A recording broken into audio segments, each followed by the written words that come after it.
Ladies and gentlemen of the wrestling internet, welcome. You've stumbled upon us. And what you've stumbled upon is a time machine taking you back to the vaunted year of 1993. My name is Michael Lawrence Potter, and I will be your host, your shepherd, your guide through these murky, strange, tie-dye colored waters of wrestling in 1993. But I could not do this journey alone. On the other side of the world, as I sit here in Wadayama, Japan, is the man you know as WrestleDrop 1/3, or is it 1/4 of One Stomp fifth now. Wrestling? One One fifth. fifth. Good Lord, they're growing every day. They're multiplying. Someone stop them. Ricardo, how are you, my friend? I'm doing good, man. I'm doing real good. Excited to do this. I've been looking for someone to do some classic wrestling content discussions, and it's difficult to find. These youngsters, I say that I'm literally 23, but these youngsters don't know what good wrestling is. So I'm Well, glad. well, I'm glad we have this opportunity here to discuss some classic pro wrestling content. well, that actually brings me to my first point because we take a look at just so that you guys know what it is we're looking at. We are looking at the first episode of the longest running episodic television show in history, and certainly the longest running wrestling show in history. But before WWE Raw became the staple and flagship of the biggest wrestling company in the world, it was filmed on a small soundstage in the Hammerstein Ballroom on the 11th of January, 1993.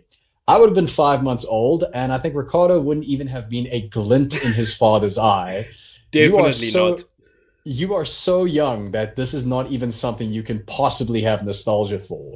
What? This So was 93, so I would have been a negative 7 years old right now. -7 years old, Yeah. and honestly, judging by the way that Doink is acting, I still think you were too old for the demographic. But anyway, let's talk about how this show came to be. So before there was Raw, there was a little show by the name of WWE Superstars and WWE Challenge. Now, basically, what happened is good old name redacted. That's another thing you guys have to understand is that we are going to be making reference a lot to a man that, quite frankly, should be forgotten, but is so indelibly linked to the show It's literally that impossible to just it's not mention he's him. all over the show, and there's Yeah. there's a couple of moments that are very uncomfortable in hindsight, but here's the deal. So Vince McMahon used to basically do one day of taping in which he would tape 3 episodes of this wrestling challenge and superstar show, and then throughout the month he would then show the first episode, the second episode, and the third episode, despite the fact that these episodes were all filmed on the same day. Now, this worked very well in the 80s with the likes of Saturday night's main events, superstars, the wrestling challenge, etc., etc.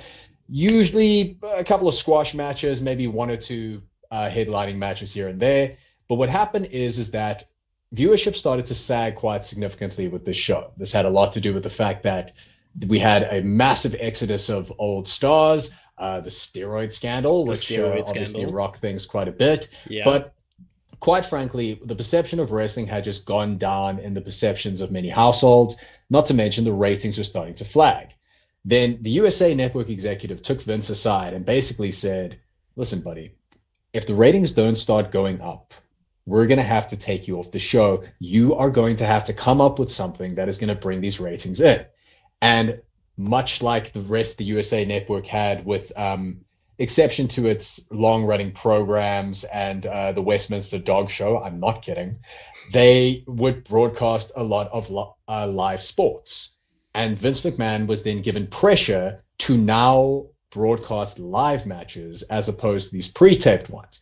Hence why him and his commentary team, and God will get to them, kept saying the words raw, uncooked, uncensored, and unscripted, because that was not only just a tagline that Vince was trying to get over as a slogan, it was basically him saying to the USA executives, what you are seeing is live, what you are seeing is fresh, and what you're seeing is new, which is ultimately the massive risk that he took. I mean, he'd obviously done this during pay-per-views, but for weekly television, this was a completely new concept. So, Mr. Ricardo, would you like to know what was happening in the wrestling world right before this episode aired? Well, I'd like to know. I'm thinking early January, so we're probably gonna talk about maybe some Japanese wrestling, because we all know Japan is huge, or January wrestling is huge in January in Japan. So I'm assuming you're gonna go down that route. Maybe there was some WCW action. Let's hear what you have to say. Well, you're actually right on both accounts, because the 4th of January, which basically is the most important calendar date in any Japanese wrestling fans' locum, is Wrestle Kingdom. But in 1993, it was known as one of my personal favorites pay-per-views of all time, 1993's New Japan's Fantastic Story, which was a combination between New Japan and, in my opinion, probably the best roster that WCW has ever had. And when you take a listen to this card, I think you're gonna like see maybe which card you would have preferred to watch. So Fantastic Story opened up with Jushin Thunder Liger beating Ultimo Dragon for the junior heavyweight title. Okay. Ron Simmons defeating a man by the name of Tony Hallomer, who would later on become Ludwig Borger and a member of the WWE Raw roster. Sting defeated Hiroshi Hase, and if you don't know who Hiroshi Hase is, he's basically Japanese Eddie Guerrero, and it was a phenomenal match. Then in one of the biggest matches in history, the Great Muta took on Masahiro Chono in a title versus title match. Great Muta was the NWA champion. Masahiro Chono was the IWGP champion. And Muta managed to win it, becoming the first double champion in history. And the match was an absolute stalker. And then finally, as the main event, because believe it or not, that wasn't even the main event, there was an IWGP Tag Team Championship match versus the Road Warriors and a team that we're going to talk about a little bit later. I won't spoil it. But the Road Warriors were not the Road Warriors as you would have believed it. It was Hawk, but with Power Warrior. And if you don't know what that is, Power Warrior was Manabu Nakanishi, who was an amazing Japanese heavyweight. It was during the time that the Road Warriors had broken up. And Hawk just decided, well, I'm just going to take the gimmick to Japan, and did not ask Animal, and caused a massive rupture in their friendship. But it was still a killer of a match. Manabu Nakanishi is a hell of a talent. And yeah, Fantastic Story, still regarded as probably one of the best shows in New Japan's history. Now, over in the States, Raw was just going through a massive tour, going from the Wrestling Challenge in Texas, going all the way down the Horn, down to New Jersey, back up to Oregon, and then back down to New York for this taping, during which a lot of it was sort of house show filler, not a lot of stuff worth reporting, except for 2 major matches that headlined on the alternating matches. In Texas, as well as Pittsburgh, we saw a match between Razor Ramon and Mr. Perfect, in which the two of them exchanged count-out wins and losses, which, I mean, with those 2 workers at the helm, you can imagine that was definitely something to behold. But on January the 9th, a very important match took place. Now, we've been brainwashed by the WWE machine to believe that the first Iron Man match was when? WrestleMania 11 with Shawn and Brett, right? 12. My 12. Problem, we're going to get... Yeah, 11. Oh, God, 11 was flipping... Yeah, 11 was... Yeah. Exactly. Oh, God, we'll get to that. But anyway, so we've believed that WrestleMania 12 was Shawn Michaels and Bret Hart, the first Iron Man match. You are incorrect, sir. The first Iron Man match to ever take place in the WWE was Bret Hart versus Ric Flair on the 9th of January in Pittsburgh, to which Bret Hart won 3-2, reversing Ric Flair's figure 4 leg lock into a pinning combination in the last 18 seconds. And apparently, It was an absolute killer of a match. And then finally, on the other channel, down the south in WCW, on the 10th of January, WCW put on one of their shows known as WCW Main Event. And here was the card. Barry Windham versus Dustin Rhodes. The Hollywood Blondes, that is, of course, Steve Austin. I don't know if anything ever happened to him. I don't know if if he became popular. It was a good mid-card guy. I think he kind of just dwindled away. Yeah, you don't really hear about him. We'll see throughout this review. And a man by the name of Brian Pillman took on 2 jabronis and basically absolutely pantsed them. And then finally, the main event was Cactus Jack versus Paul Orndorff in a street fight, going to a count-out, which is a bit of a schmoz of an ending, but apparently it was brutal. Yeah, exactly. I don't get it. How do you have a street fight in an account out? I And what is Paul Orndorff doing in a street fight? Oh, no. This is something that people forget. Yeah. Just because Mr. Wonderful was holding Hulk Hogan's bags in WWF, people forget that he was a legit badass who, if you don't believe me, just Google Paul Orndorff, Vader, and Slop. And he basically beat Vader up with a flip-flop, which to this day is one of the funniest stories I've ever heard. Then in the boring old real world, while all the spectacular wrestling was taking place, number one at the box office, Ricardo, do you want the truth? Give it to me. You can't handle the truth. A Few Good Men, Tom Cruise and Jack Nicholson at the height of their powers. And A Few Good Men, the Aaron Sorkin screenplay, absolutely spectacular. And number one on the charts, Whitney Houston's "And I," which would then permeate every single. No, I felt bad doing it the minute it happened. But Whitney Houston's power ballad was pretty much everywhere you went. It was at the end of every movie, and if you still go to some grocery stores to this day, you'll still hear it playing. But Whitney Houston's song, I believe, would gain its most fame and notoriety by it being every third audition on South African Idols. Like, why does everyone choose that song? That, and after your mom has had a couple glasses of red wine, that song comes out. So, yeah, it's ingrained in history, that song. Unlike the movie, I have no idea which movie that was. The Bodyguard, Kevin Costner. It's not a bad movie, but it's one of those movies where everybody remembers the song.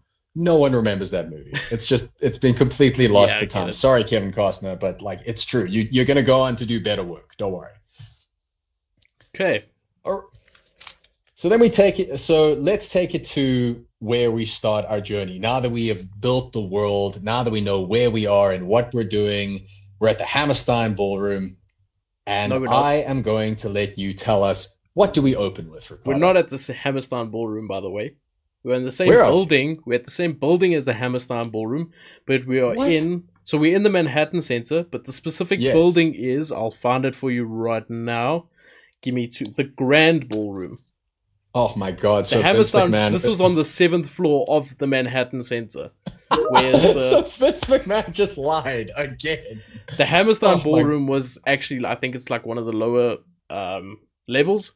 And apparently it became such a mission because eventually they do move out of this Manhattan Center and move to other venues because they had to take all the equipment up in a small elevator to the 7th floor. Oh my God. Imagine taking a ring. I mean, you've assembled rings in your time. Yes, I have. Imagine taking parts of a ring. I don't even know how that's possible. But anyway, parts of a ring up an elevator. I'm just imagining if you were like, because I mean, that center must have accommodated some other recreational activities. So imagine like you're going in for like Pilates on like a Monday afternoon, and like Crush and Doink the Clown are just like holding some of the canvas and some of the ropes in the lift. It's just like, I'll get the next one. I don't want to be in this lift with Randy these Savage guys. Just walking around going, "Oh yeah," while you're there, just doing your Pilates. Getting up the stairs, brother. Must be a wild sight. Oh God. All right, so we're at the not Hammerstein Ballroom, and who is the first voice that we hear, Ricardo? The first voice that we hear is Sean Mooney outside. Shame he was outside the building the whole night in that freezing weather. They didn't allow him in. But so we see him. He introduces the show to us, saying there was this huge crowd, and then like all of a sudden there's no one there. I don't know how that's possible. He literally said Sean, there was a mob outside you, and then you're like, where's everybody? But anyway, in comes Bobby Heenan trying to get into the building as you would. It's a normal day's work. Let me get into the building. Let me go do my commentary. But he finds out he's not allowed in the building. So that's already like a sign to us that things are changing. No Bobby Heenan. Yeah. No. And not. Yeah.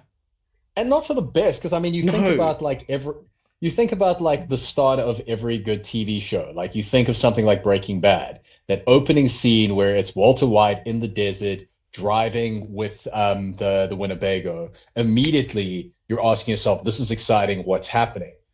Sean Mooney, all respect to him, outside of a building, telling probably one of the greatest orators in wrestling history that he's not allowed in the building. That's not a good sign. It's such a cold opening. Such a yeah. I suppose in the time you probably just think this is part of some story, you know. But in hindsight, they were telling us Bobby Heenan's not going to be here much longer. That's what they were telling us in hindsight. Pretty much. So that being said, the intro song is an absolute banger. Like, I don't know what your personal preference is. I really like it. Look, maybe for the early 90s, but it still felt very 80s to me.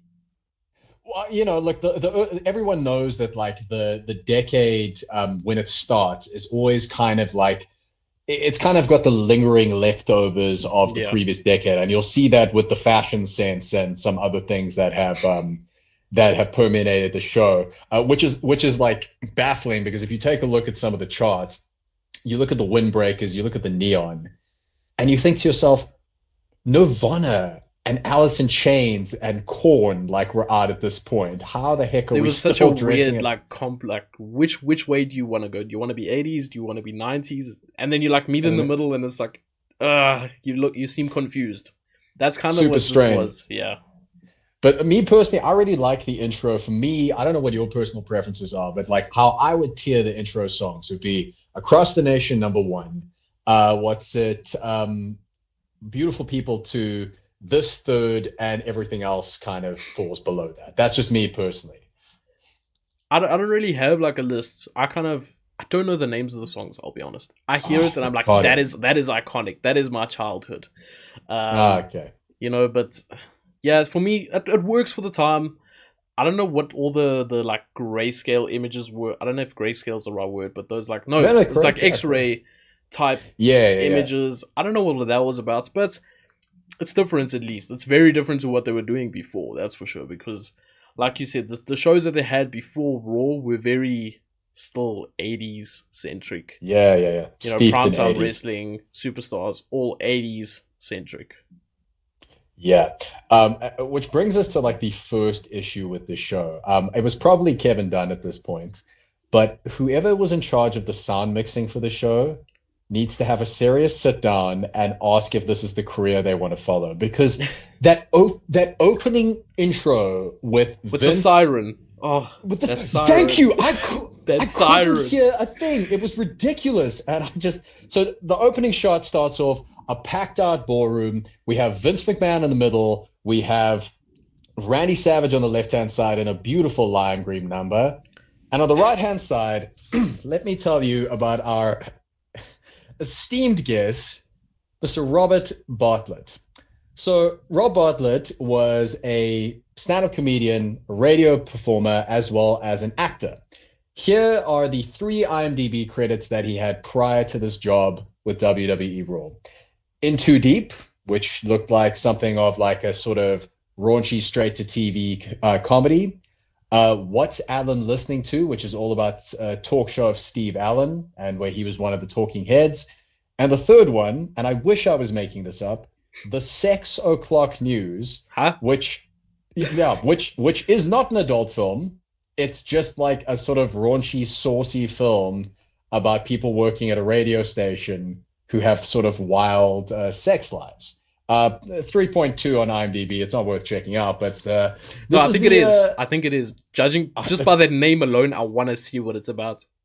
Look, if you want to really watch look, Ricardo, if you want to watch like bad TV movies and 1993 Raw, I think you might need to talk to someone. Like, that is very true.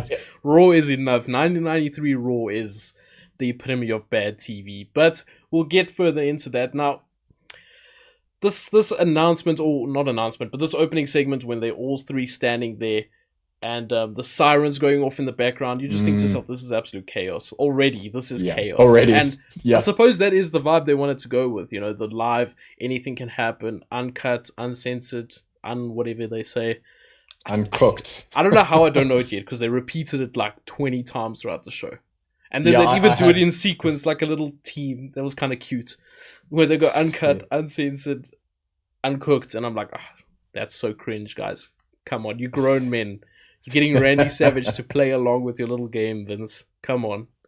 But there's this one scene where Randy Savage is kind of looking off in the corner of his eye. And I think in the back of his head, he's going, I was the WWE champion 2 years ago. What the hell happened, man? That's sad. That's sad. How is it possible that a show with 3 commentators on, and somehow Randy Savage is the best commentator on the show? How's that Oh, possible? he's a spectacular orator. I think that he was pretty underrated as a commentator. No, he's trash. But I think that, in my opinion, wow, he's trash. okay. But he was still Wow. the best on the show. That's the point I'm trying to make. But you think he's alright? I'll take that.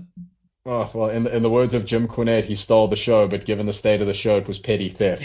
So Exactly. anyway, we get onto our pub quiz answer. So if you're at a pub quiz, the question that would be asked, you officially now have the answer to it. What was the first show on Monday Night Raw, Ricardo? So we had Coco Beware taking on Yokozuna. Not Yokozuna. In the words of Rob Bartlett, Yokozuna. The fat guy in the ring. That's... Yeah. So we had Coco Beware taking on Yokozuna. I think you guys can already predict how this match is going to go. And how long it went. It went like 3 minutes, 20 seconds. 3 minutes, 20 seconds, yeah. You can pretty much predict how this match went. Coco Beware in this spot, I think he was still too big to be doing the job so easily. Too over, that's for sure. But shit happens. Yeah, that's the fall. The fall is quick and deadly. I think that like a couple of notes that I made. First of all, it was so great to hear Owen Hart's theme, because I mean, the high energy theme is Owen Hart's theme, and which is an absolute banger. So it was nice to see that. Coco without Frankie, which Randy Savage makes allusion to. He's like, I noticed Coco's without Frankie. I wonder if that will be a factor. Like, doesn't Randy. Vince then make like the assumption that Yokozuna might have ate him? No, Bartlett made that assumption, and the thing is, look, I understand that it was the 90s and it was just a much crueler time. I get it. But there were 2 things that really annoyed me about this match. The first thing is that I thought it was like, as I'm in Japan right now, and we were actually watching sumo on Saturday, so it was quite nice for me to kind of see there were certain things that they got absolutely right. The salt being thrown, the attire. I loved Yokozuna's presentation with the geishas coming out. His presentation was fantastic. I agree. It was fantastic. Like, I really wish that someone like a Shinsuke Nakamura, or like even like a heel Okada would come out with that kind of presentation. The full-on I think it would Japan look presentation. Yeah. Yeah. Although what made me laugh is, as I'm watching this, I'm like, the only Japanese people in this procession are the 2 geishas, because Mr. Fuji is from Hawaii and Rodney Anawahi was from San Francisco. So I just thought, wow, these like, I'm just imagining like the geishas like trying to like it's a Yokozuna Nihongo wa hanashimasu, and him just being like, I think that must have been so funny. But I mean, the thing that annoyed me about Bartlett is like, yeah, Rodney Anawahi had some problem with his weight. It's been well documented, and it's unfortunately the thing that took his life. But he was like very muscular, very agile at this point. Yeah, for sure. Yeah, and a very capable performer. And I just think that you've got this world-class performer who's going into your Royal Rumble as like the favorite to win. Spoilers, he does. And like really, you didn't have Bobby Heenan talking about like how dominant this guy is during a squash match in which, props to Coco, like the way that he like rolled into the turnbuckle off the shoulder charge, like he was doing his utmost best. But instead of having Bobby Heenan putting over what a strong competitor he was, we had Bartlett. We just had fat jokes. Fat jokes. Yeah. Fat jokes. And I was... baffles me. Absolutely baffled me. If you are Vince and because I'm pretty sure at this point, Vince knew, okay, Yokozuna was going to be our WWE champion at some point. It was clear. They were pushing him to the moon at this point. Why would you allow someone to just keep making fat jokes rather than actually... building this guy up to be like a serious threat for the wrestlers, like a serious force within your company? But no, rather you're going to talk about the fact that he's wearing a diaper around him and the fact that he has his own gravitational force. That one was kind of funny. But anyway, that one was kind of like, I see where you're going. But the rest were terrible. Rob Bartlett, this whole show pissed me off. But I'm going to calm down. Just be zen We're about gonna this push whole through it. situation. Yeah, We're gonna like push through it. He doesn't last too long, so we know that. He said in subsequent interviews that like he got taken on.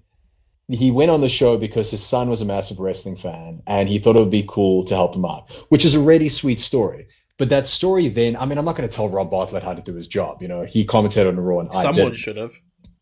But like, you think about like people on your team have done commentary for wrestling events in South Africa, and if you speak to Cicelo and you speak to MP, they'll tell you that like the couple of days before they got given the match card, and they were forced to do research to find out how much these guys weighed, where they were from, what their finisher was, what their title history was.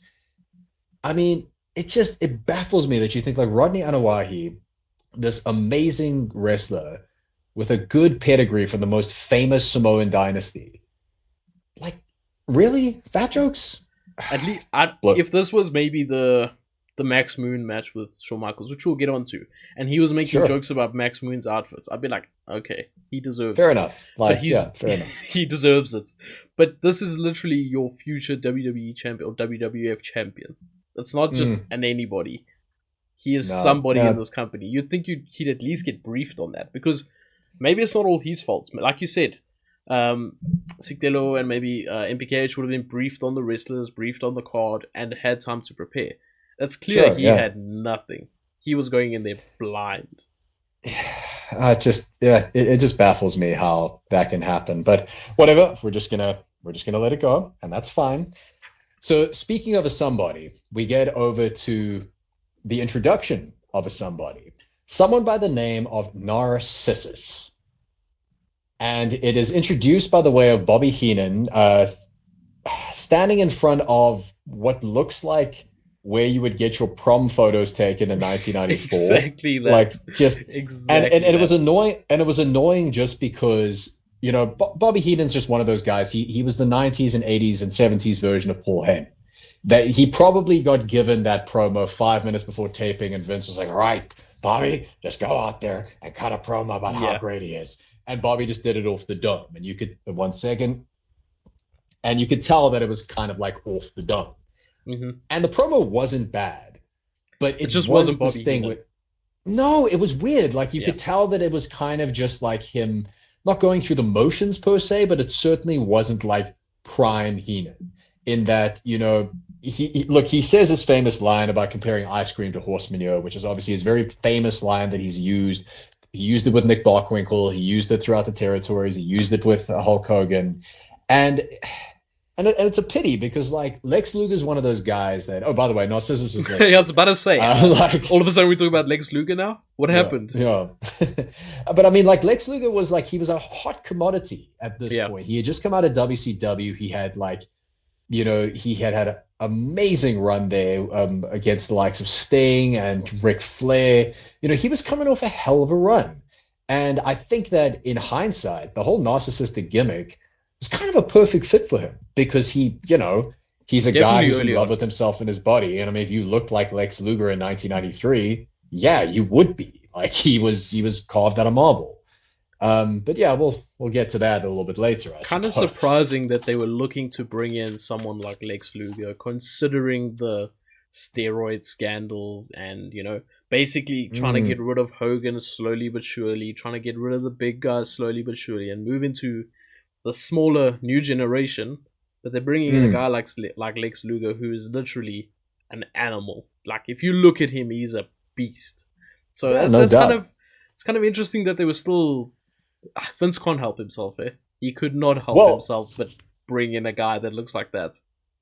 Well, interesting fact is that Lex Luger was already under not WWE's contract, but he was under Vince's contract for the WBFF. Now, if you want a full retrospective on the WBFF, I can summarize it in one sentence. Vince McMahon going, Gary Stridham! Wow! That's all anyone remembers from that. World Bodybuilding Federation. It was something that he wanted to do to compete with the other bodybuilding federations. He basically wanted to combine camp sports entertainment with bodybuilding. It did not go well.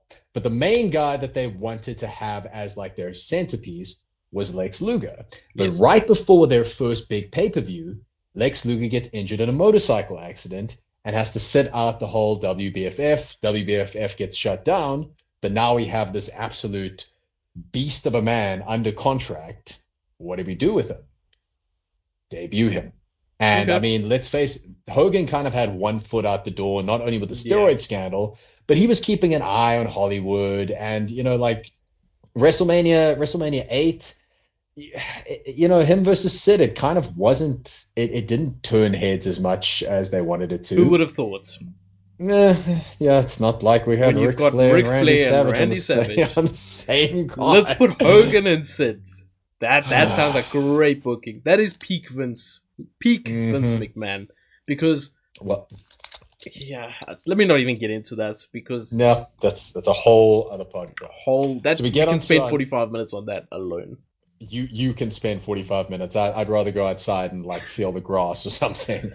So then we get on to our next match, and these two must be absolutely knackered from their long flight, because flying in from Japan, we get, and I've written it here in my notes, the Steiners. Hell yeah. I love me the early 90s Steiners, but I have one note. Where the hell was Swamp Dogg or Steinerized? They came out to their college fight song that was like played on a xylophone. And I was just like, and just to give you an idea, do you want to know what they came out to in Japan? What they Welcome to the Jungle by Guns N' Roses. You see, everything Vince did in the 90s was different, watered down. Totally different. That just changes the whole appeal of you as a wrestler. I get what he was going for. Like, it's kind of like Scott and Rick are these two collegiate athletes, you know. It's like, hey, go team, Minnesota. I think people in America, us being from outside of America, we tend to notice that people in America are very what's the word? Supportive, I guess, of their colleges or their universities. Yeah, absolutely. And I mean, they've got an amazing smashing college set of teams, no doubt. But I mean, like with Scott Steiner at this phase, I don't see him as like, you know, the high school head jock. I see him as like the jock who's like right after wrestling practice, him and Rick are going to sit in the back of their Cadillacs, you know, drink a tinny of something and go to like the local bar to find someone to fight, you know, like that's the vibe. That's the vibe that they were giving. And it's like, they've just come off against the match against, you know, the Road Warriors. They come through and basically these two jabronis, you know, the executioners, like it's no one knows who they are. There's nothing on Cage Match. Do you know who they are? I found something that tells me who they are, and you are going to be absolutely shocked. Let's hear it. Let me find it here quickly. Reading my notes here. Sorry, there's a whole bunch of notes. No, I couldn't find anything, so I'm so surprised. So here we go. The one executioner was Barry Hardy. Don't know who he is. No. Maybe he's a long lost Hardy brother, or maybe you can provide some insight. And Gilberg. No, are you kidding me? Dwayne Gill, as in other words, Gilberg, was one of the executioners. Oh, we got Goldberg versus Steiner in 1993. You'd love to hear it. That's just so. When I read that, I popped. I really popped because I was like, Gilberg, really? That's the only thing I could think of when these executioners were standing in the ring is that I'm just imagining they're standing at Gorilla and they've got the little whiteboard in the back showing all the matches, and Barry Hardy and Dwayne Gill are just so pumped, like we did it, we made it to the big leagues, first episode of Raw, and we're against exactly that. Because Rick and Scott were so stiff. I mean, the small things that Scott does. There was a kick that Scott caught, turned it straight into a flipper elbow, a tilt-a-wall side slam, straight into an elbow drop, and then he does a head screw snapmare, which is basically just taking someone by their head and throwing them as far as possible. It was like watching a lion beat up a gazelle with asthma. Like, it was insane. But of course, because we can't have nice things, this amazing squash match is interrupted by a clown in the audience. Doink has arrived, ladies and gentlemen. Doink the clown is officially here. The era of Doink has arrived, and it's just not not good. It's just not No. good. He didn't do much. Like, I'm not gonna criticize it just yet, but we know it's not good. We know it's terrible. Look, I have a soft spot for heel Doink because he has this kind of Joker vibe about him. But with the exception of my good friend Gene, I hate clowns in wrestling.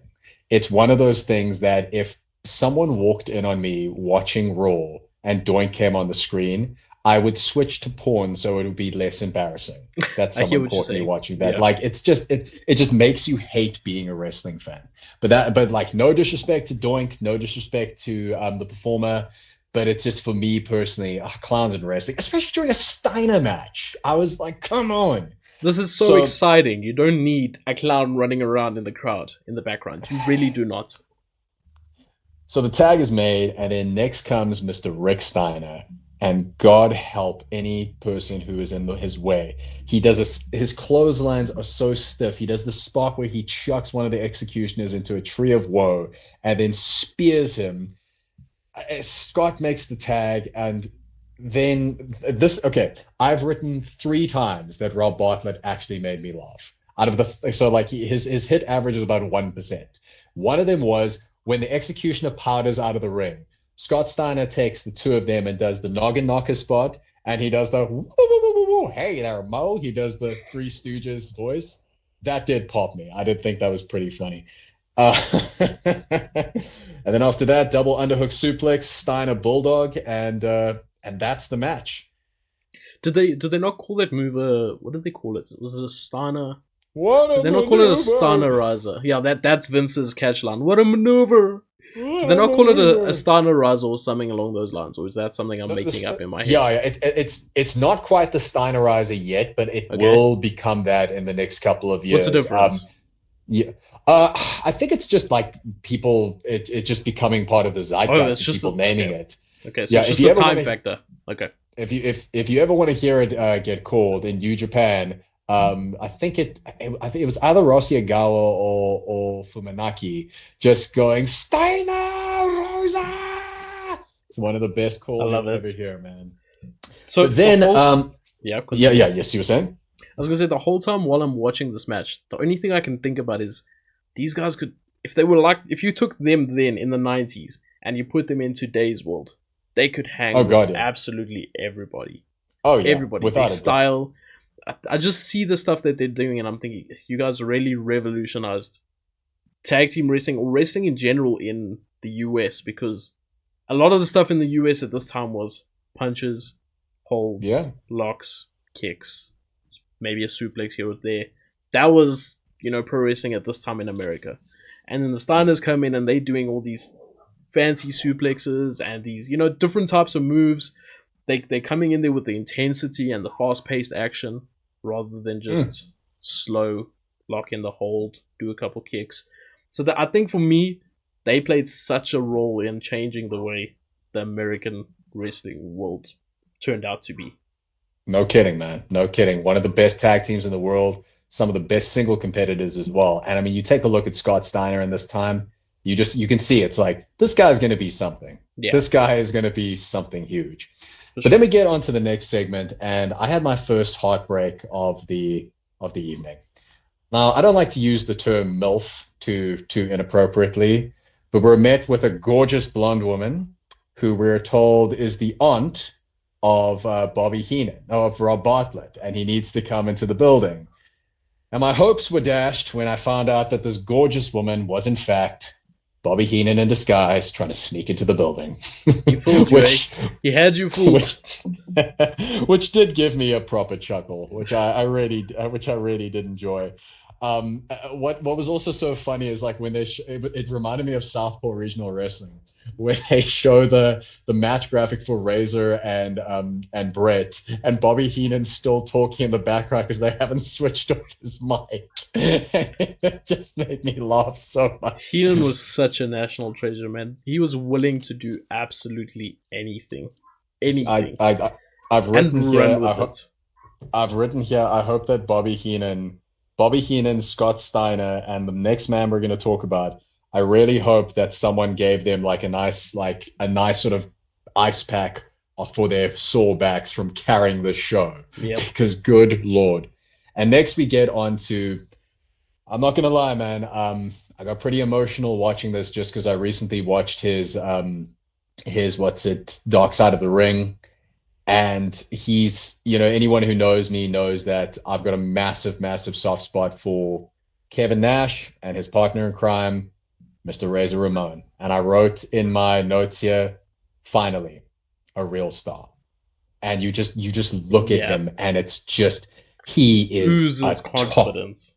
He's this top guy. He's this good-looking jack dude with the cool shirt and the big chains. The crowd's going. Calm down. Yeah, the crowd's going nuts for him. And I've written here in like massive letters, why the F did they not put the belt on this guy?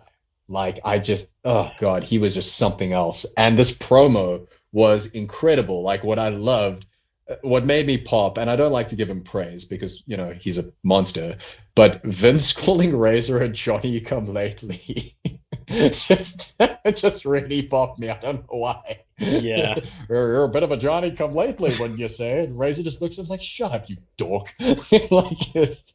It's so weird. You say that. It's so weird to see how Vince changed over the years. And I know that he changed a lot, but just the way he spoke and his mannerisms over the years, how weird. Like, this time he was like that, TV personality that needs to, like, hold himself upright and be all professional. And then a couple of years later, he's out there doing the wildest stories and just going absolutely crazy in the ring.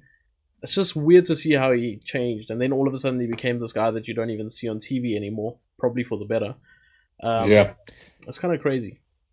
That's bizarre. Like, I mean, if you take a look at this promo and like you have no idea just how these characters are going to change. Like Vince, in your mind, he's going to become this unhinged person, and Scott Hall is going to become probably one of the most important wrestlers of the 90s. And I mean, I can't say any more like heaping praise on this like really witty, really charismatic promo. They show a clip of why this rivalry between Brett and Scott Hall, which is taking place at the Royal Rumble 1993, is taking place, where Scott Hall just wails on Owen Hart. Owen Hart sitting in the locker room.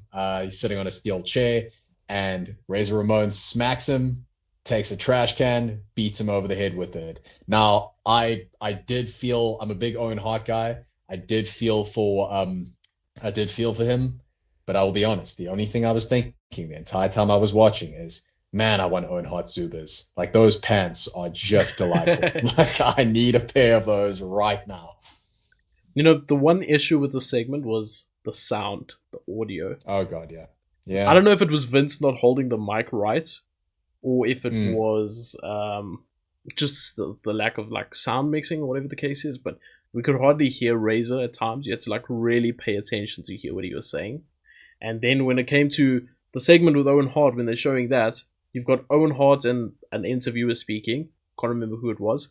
Then you've got Razor speaking over it, and there was just a clash of voices, and you can't really hear what was happening. The mixing was completely off. And I mean, like, I don't want to keep harping on about it, but it is a recurrent problem that we keep seeing through the subsistence of the show. And I understand, it's raw, it's uncut, it's the maiden voyage, but you're also on the USA Network.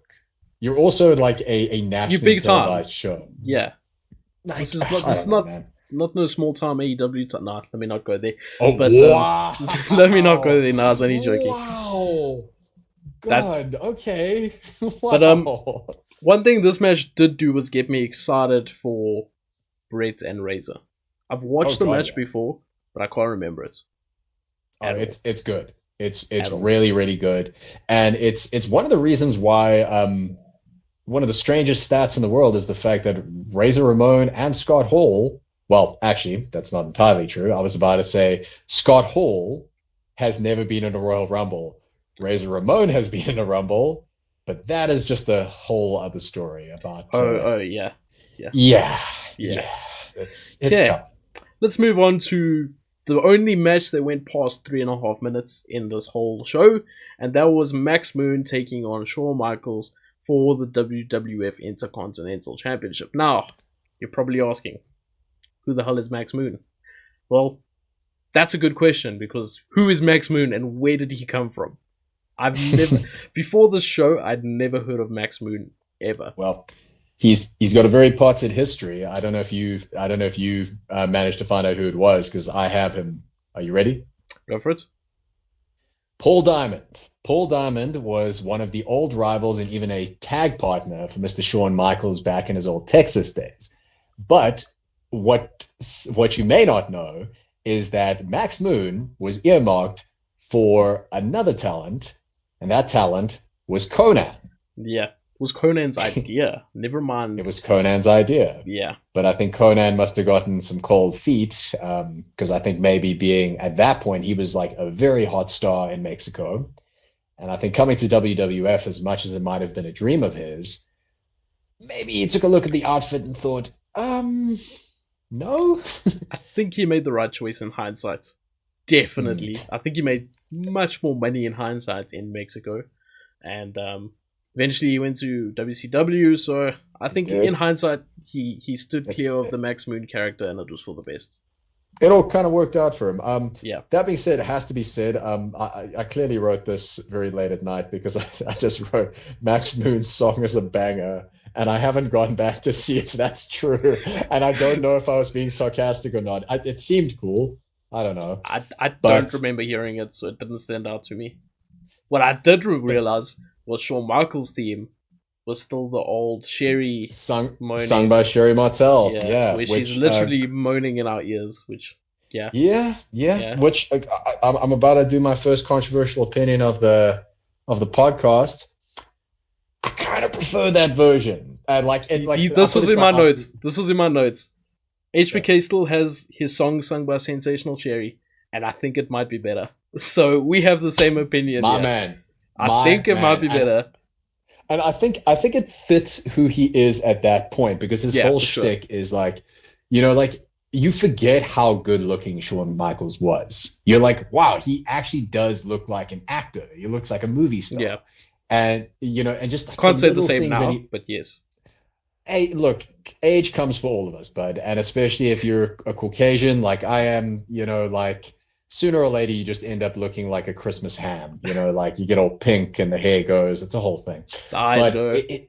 It's wow, you are so stiff today. Good Lord. But yeah, like it was just, this match was like so phenomenal in that how it showcased what a performer Shawn Michaels really was. Like just his moments where he's like mouthing off to the camera, like when he goes like, "This face has broken a lot of homes up." I just thought like, oh man, you're typical so good. Shawn Michaels. Yeah. Look, I think we were watching two different matches because you said it was phenomenal. I don't know about that. I said it was a phenomenal showcase of Shawn Michaels. Calm down. I did not. even that, I still think Shawn Michaels phoned this match in. He just came in, did his stuff, did his usual character work, spoke to the camera a bit like you said. Other than that, he phoned it in for me, which is perfectly fine. I mean, he still did more work than anyone else on the show.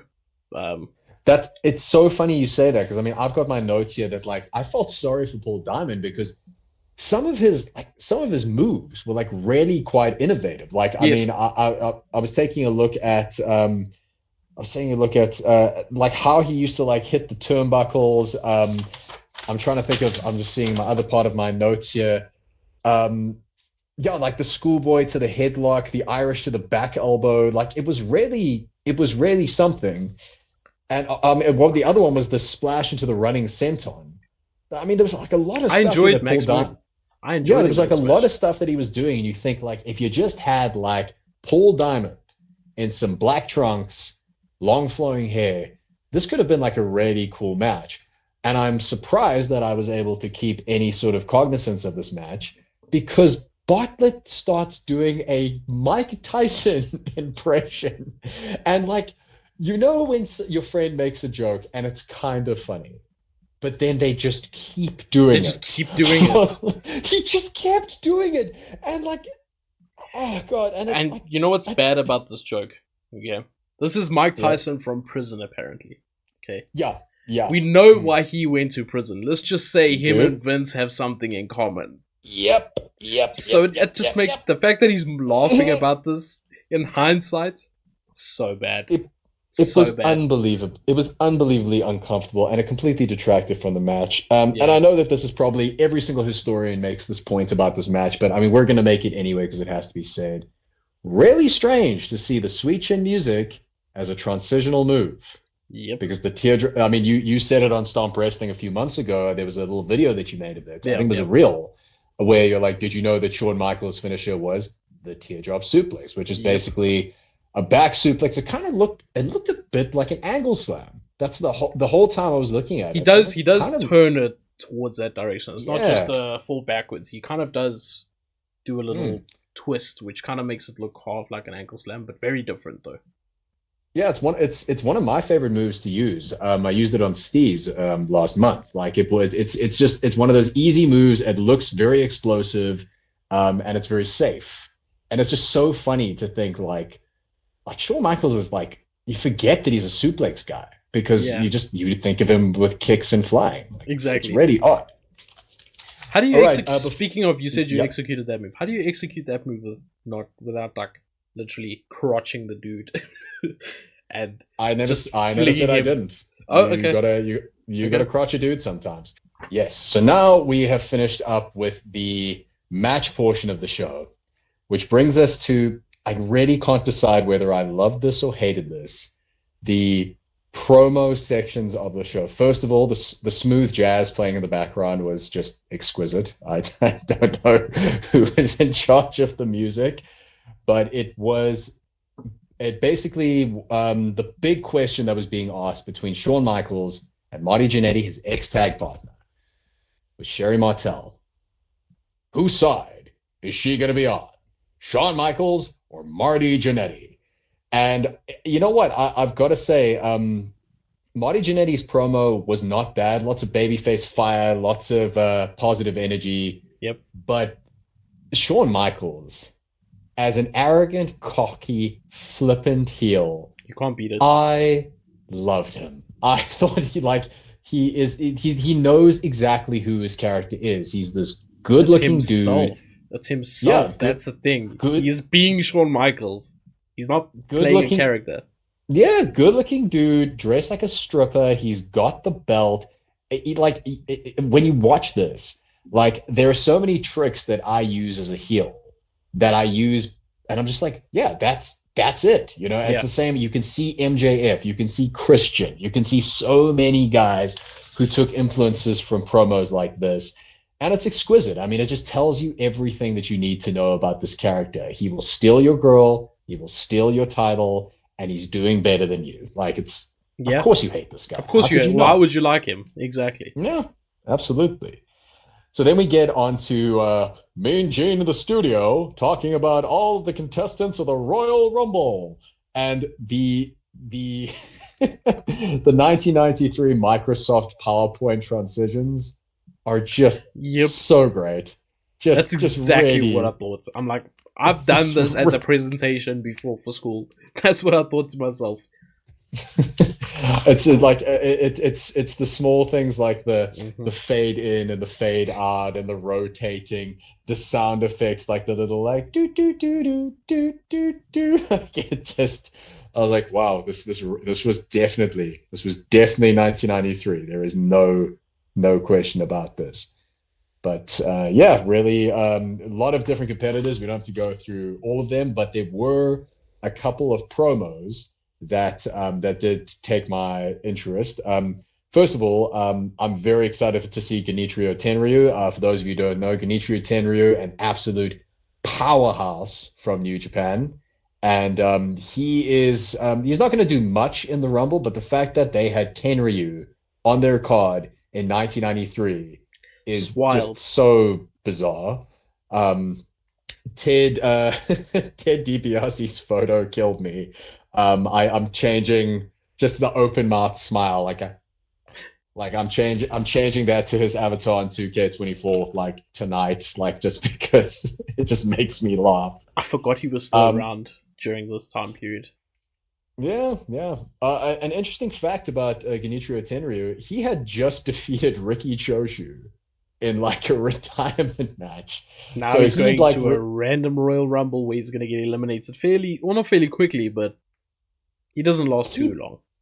I'm in two minds about it. Like, I don't know whether he thought like, I just got turned to mincemeat by Ricky Choshu, and now I get to do a couple of minutes in the Royal Rumble and get paid like A in big dollars. payday, yeah. Yeah, that's awesome. Or he's going like, really? I beat I Ricky have to do Choshu. this? Like, Yeah. this. Which way this is does he how- go? okay, cool, whatever. But then, speaking of Japanese, we get to Yokozuna and Mr. Fuji. And I gotta say, I said here, I'm very impressed by the Japanese that was spoken here.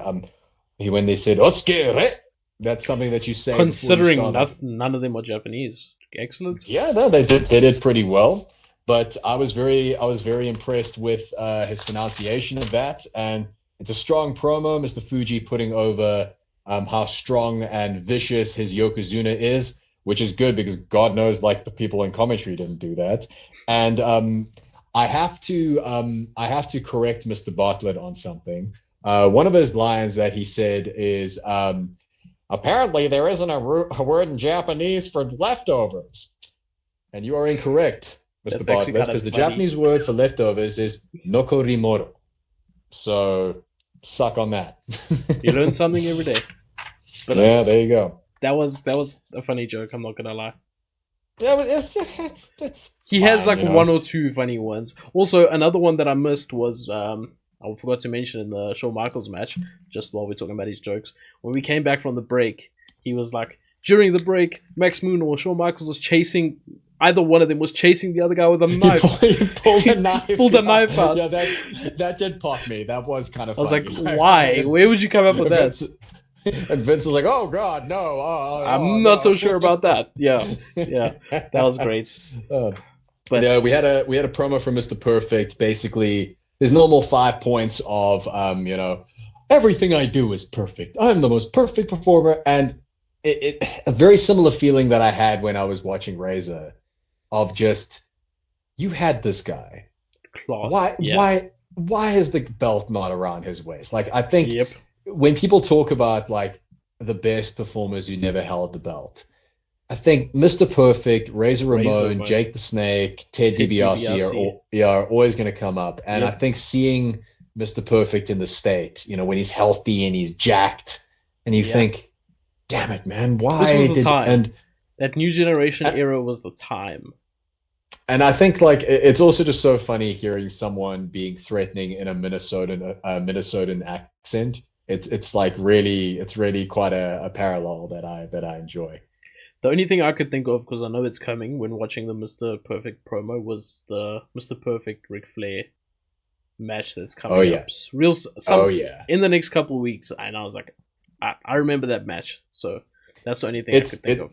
It's the first like really big Raw match. I think. Exactly. Like, it's the one that really starts turning heads.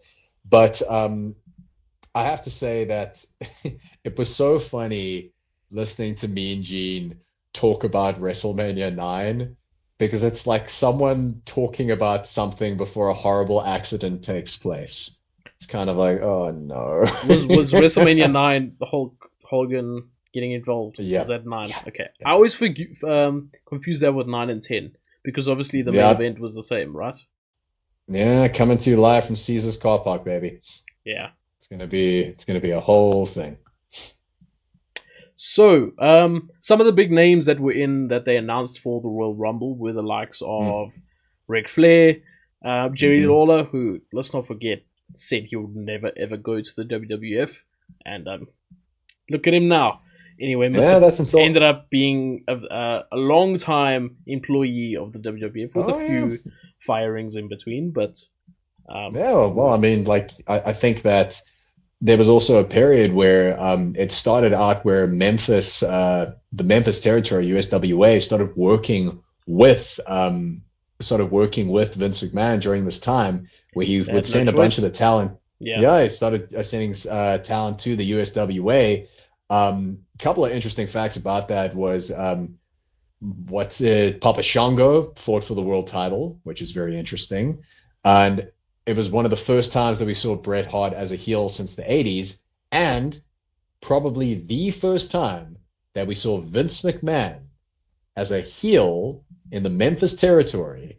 And if you haven't seen that, it's fascinating. You watch that, you can kind of see I had no idea about Mr. this.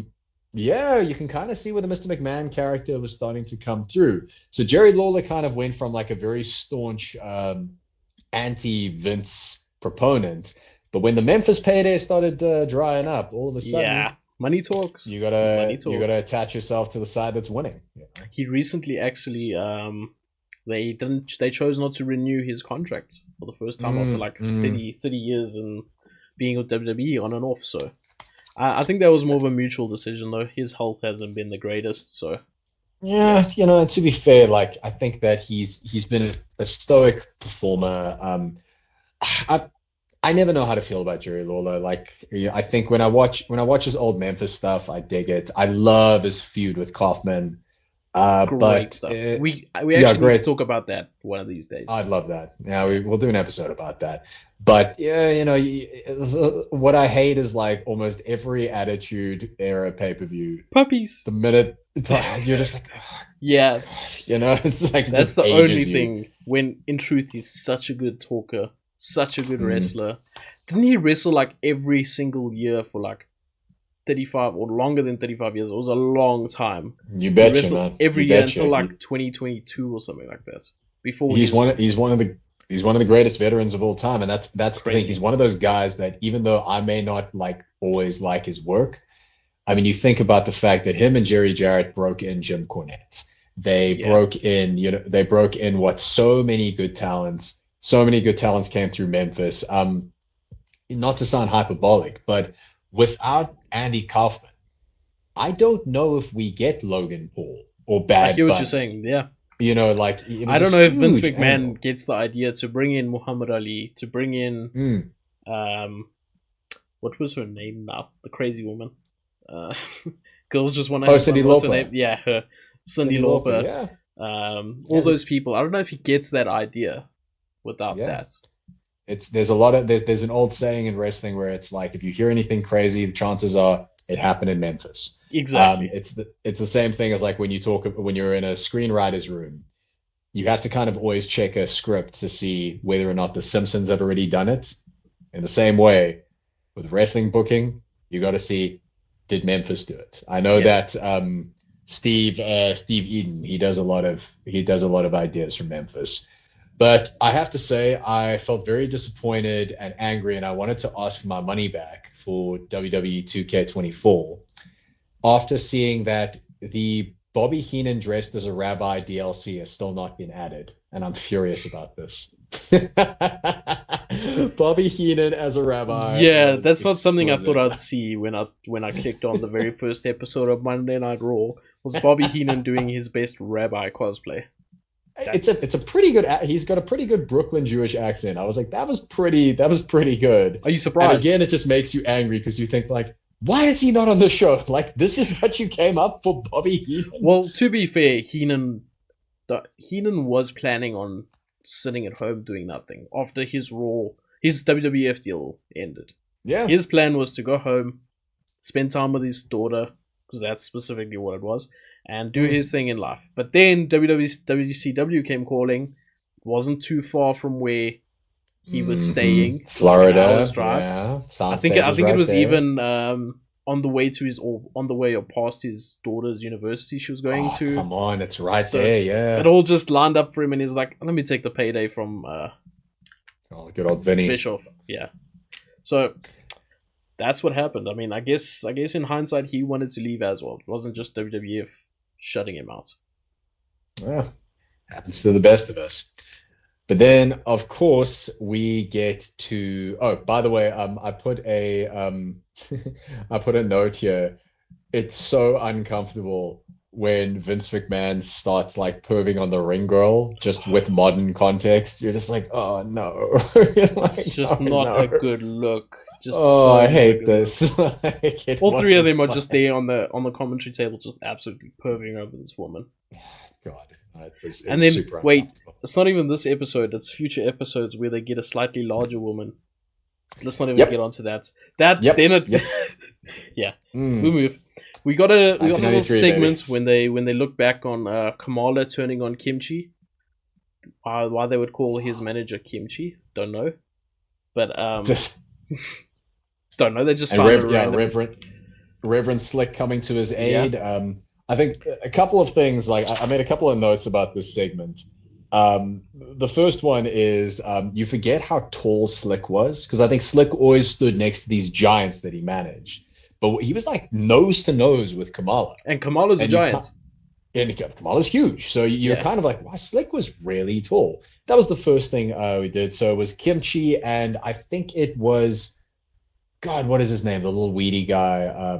He managed John Gonzalez as well. I couldn't think of his name either. Little weedy guy is his new name. Harvey Whippleman. That was his name. I prefer little weedy guy. Yeah, Harvey Whippleman and Kimchi are in the ring with Kamala, and Slick thankfully comes to his aid. All I could think of this entire time was like, man, I'm really glad that they don't do angles like this anymore. Like all the respect in the world to Kamala.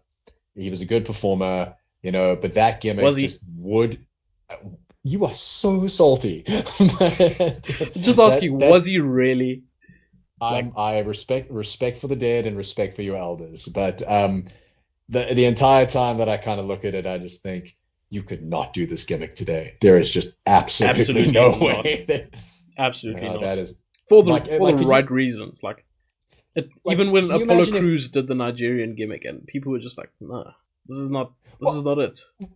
Well, like the Nigerian gimmick, I think we're two white guys talking about like racial politics and wrestling like this. There's no way that our mindset's going to change anything. But it's like with me, I always imagine, like, if I was sitting next to Beanie, if I was standing next to MP, like, that would make them so, like, sad or disgruntled or angry. Especially when they're, like, in that whole, like, he was a silly character at times, Yeah. Why does he have to be silly? Why can't it be, like, this is from a point of us two white guys, but, like, Obafemi, I'm not sure if you've seen him on NXT. Yeah. An absolute beast. And I can see on X, which I know the IWC is like a small minority, but people seem to love him. People from his culture, from his background, the same backgrounds, all that, seem to really like it. I see a lot of people praising him in WWE for pushing Africans, because he's an actual African. When I say an actual African, I mean born in Africa. So well, I mean, there's ways to do it, and there's right ways to do it. Yeah, they've got a pretty good track record with Africans. Like, you think, like, you got Kofi Kingston, you've got Apollo Crews. I mean, there's a lot of good talent. But I mean, look, and then you get Akeem, the African Dream. Yeah, you do. I'm sad again. not even a hint of African in him. But I don't even want to, like. That's not even worth discussing. It's really not. It's absolutely another terrible thing WWF did back in the day. Massive love to the one-man gang, but that was boy. Anywho, speaking of great gimmicks, we get onto a man who was previously known on the independent scene as Mondo Clean. He was a Mongolian wrestler. He wasn't, but he was billed as from Mongolia. And coming to you from, in my opinion, the greatest location that I've ever heard a wrestler coming from the outer reaches of your mind, it's Damien Demento. What even is a Damien Demento? What even is it? I gotta tell you, I was kind of like, okay, all right, main event of Raw. Cool. Like, this I was just thinking, you got, obviously it's Damien Demento versus The Undertaker, and I'm just thinking the whole time while watching this, it's two spooky guys who are not giving me an ounce of fear, and I don't know which kid would have been scared of this situation, because that was just so, and just not scary at all. They might have been scary looking, but their appeal was not scary at this point. Undertaker, I don't know, man. If I'm walking through the CBD at night, and a guy who looks like Damien Demento is on the other side of the road, like I'm crossing the street. I'm like, nope, I don't want to know where you're going, pal.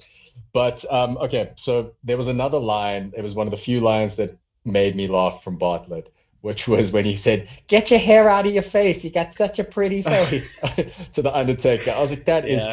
it's kind of cute, you know. Another thing that made me giggle was the 1993 printed sign of "Rest in Peace" in the background. I didn't That notice that.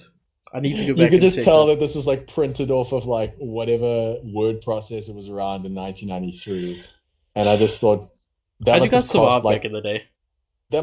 $20. Like that must have been so expensive back then. How'd you guys Uh, survive back then? I mean, hey, I was 8 months old, bro. I was How'd you just kind of survive? Yeah. yeah, just eating that Purina Stop there. and Stop there. Stop hopefully there. getting changed every now and again. I thought you were gonna say something else, so I'm New, glad you new, didn't. new, new. Um, okay, so the match is pretty strike heavy. Quite meat and potatoes. Paul Bearer is just having a seizure on the outside. Just oh yes, which like I really have a love hate relationship with this character, but it did make me chuckle. Like it, which It's I good don't know if stuff. that was the job. Yeah, Taker's coming in with massive diving shoulder charges and clotheslines. Um, Controversial opinion, I'm not the biggest fan of the old school. I just, It's just I don't know, iconic. like It's it's just iconic, iconic. it's great. I never have a problem with it, but it What's wrong it with was this? just this. I don't know, like it's just I've always like kind of looked at it in the way like when Kevin Nash explains putting together a match. I mean, you're from the South. You go to any bar on a Saturday night, you're gonna see a fight. And at no point when I've seen two guys rumbling has the one gone, okay, just give me a minute, let me climb onto the bar and I let me hear you. jump off onto you while holding it. Just it's a break in that sort of illusion that this could be a fight. Now, I'm not saying that everything has to be on Anderson boots to asses Yeah, kind of agreed. deal, but it does just kind of break my immersion. But I understand that it's one of those things that you just have to accept in wrestling, like the people's elbow or the worm. Yeah. It's Do you just feel the part of same wrestling. way about some of the lucha moves that we see nowadays? Like Um, say El Hilo Del Kingo when he dances on the ropes for 20 minutes. Do you feel the same way? mm, mm.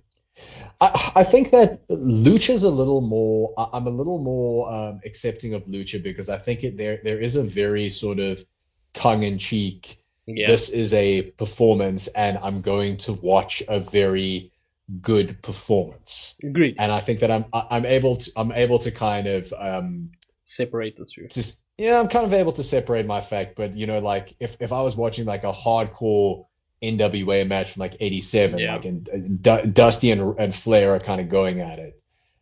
I mean, there would be a part of me if like or like Tully Blanchard versus what's it, Magnum TA. Like, wouldn't there be a part of you like Magnum TA and Tully Blanchard are trying to kill each other, and the Magnum TA like gets on the top rope and does a backflip? It's kind of like this Why guy are you trying to doing that? like be Yeah, I hear you. yeah, it's like what's happening here? But Yeah, anyway, I that's hear just you. old man yells at cloud. But hey, if you're not here for this kind of opinion, why are you watching a retro review? Okay, like don't come at me. It's just my opinion. Um, yeah, and then after that, straight into a tombstone, very meat and potatoes, very standard, and would have been a fantastic way to end the show, which is why they don't do it. The next clip, and they made a graphic for it and everything, was Woody Allen versus Mia Farrow, which, as you know, the troubled director and actor was having some marital problems with his wife at the time. It was kind of a serious situation, so of course Vince poked fun at it. But like it was completely stone like faced, like this match is going to be confirmed. And it was another one of those things that I looked at and said, you couldn't do this now. Like you would get Yeah, sued it's so through the nose unnecessary. for this. So unnecessary. And I get how the 90s were different. I sometimes like some 90s, comedy, that tongue in cheek, very on Mm, the edge stuff. But no one is just silly. You know what I'm saying? There's a difference between maybe like a sort of edgy comedy type style or an edgy direction of going in, but when you just make it silly and you make fun of it, more serious situation, I don't see the good in it. I don't see the point of it. Well, I mean, good thing that we did have some intellectual comedy coming up because the Oh show yeah, goes off with Heel Doink, who's being interviewed by Vince McMahon. And I got to say, his promo wasn't bad. Like, I that's appreciate Matt him Bourne at kind the of end being of the day. Matt Matt Bourne Bourne, is a exactly. And you good forget wrestler. this guy was a big deal in Portland. He's a proper.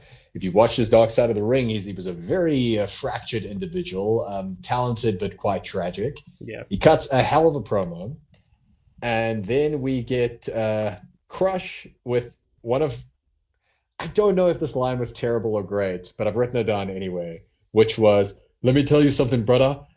Like, if you keep yapping, I'm gonna put my size 12s in your size 30. No, I'm gonna put your size 12 shoes in your size 30 mouth."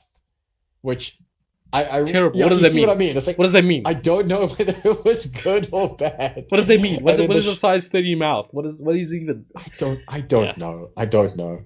And the show goes off the air with two grown men, one dressed as a clown, chasing each other around the ringside. you literally And, and like running all, around in circles like Tom and Jerry, just round yeah, the ring, literally. like if you went to an indie and this is how the final match went, I don't know. It's like, and again, like, look, we're doing the backseat quarterback here, recording on a show that happened like 32 years Yeah, ago.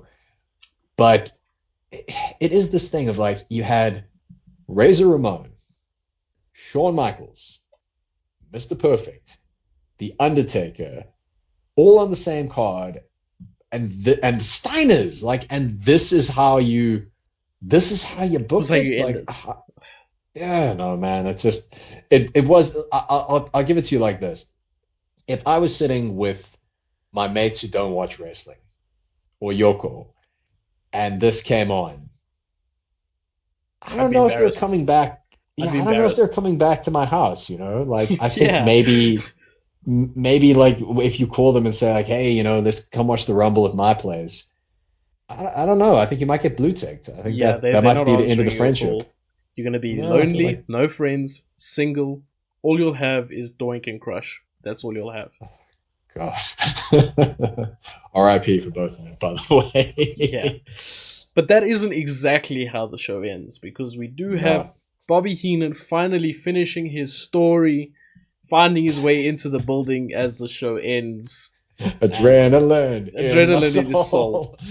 I'm sure the adrenaline was running through him when he got through that door. But yeah, show was over. So I think what needs to be spoken about is the fact that Sean Mooney stood outside all day, He all did. the whole He show. he wasn't The allowed poor inside man, either. he Like, wasn't allowed yeah. inside either. He was just keeping Bobby Heenan outside with him just to have some company. That's what I think it was. So he's not out there alone.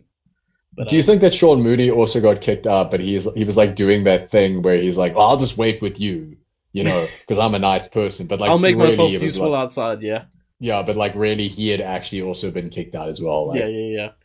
Hey, you never know. We'll find out in weeks to come. So before we end this off, what did you think of the show as a whole? Let's talk about it as a whole. oh, jeez. All Where do you right. start? Yeah, yeah. Look, I think that we just get it out the way. Rob Bartlett, I know that it's like it's basically the spinner belt was bad, or like, oh, the IWGP belt used to look better. Like, it's that kind of like opinion that anybody who like, everyone has the same opinion. It's like Yeah, the hive mind of wrestling. But it was distracting. very And much. I've said enough about it, so I get it out the way. Um, it was wonderful seeing the Steiners. Truly, I think that was Agreed. my highlight. Just like a hard hitting, no nonsense kind of match. Yokozuna looked really strong. I liked his presentation. I think if you watch that on mute, you think this guy's a badass. Then I know that it's quite trite to say this, but like I really felt for Paul Diamond. If you take a look at him, there was a proper performer in there, and you There could tell was. that he was giving it his all. But you, Instead, you, he you was put given an outfit. Did you notice? Sorry, I know we didn't bring this up, and yeah, it's a yeah, bit late now. Did you notice when they had that far out camera? I don't know what shot you'd call it. You'd probably know, Mr. Actor, long shot, yeah, yeah, yeah. the long shot. He had like he was like shooting stuff out of his costume. Yep. And it was like Shooting confetti, and then the sparkles, and yeah. And it's look, I know, and once again, you know, like I think that it's ridiculous to sort of criticize the new generation because, you know, duh, obviously. But it was this thing of like, and I know that comparison is the thief of joy, and every single federation has its Correct. own sort of thing. But if you take a look at what was happening in New Japan, you take a look at what was happening in All Japan, you take a look at what was happening in WCW, and you compare, and WCW wasn't perfect. They had, No, you know, it this is did like go downhill a little bit after when this. Jim Herd took over, you know, and Yeah. they got the Ding Dongs and RoboCop and all those things. Like, I'm Yeah. not saying that, but you compare, you know, you like Man, let's not WCW, forget that. your WCW main event, like the day before, had Cactus Jack and Paul Orndorff beating the snot out of each other. Yep. And, you know, you go off with a clown chasing or getting chased by Crush. It just kind of does.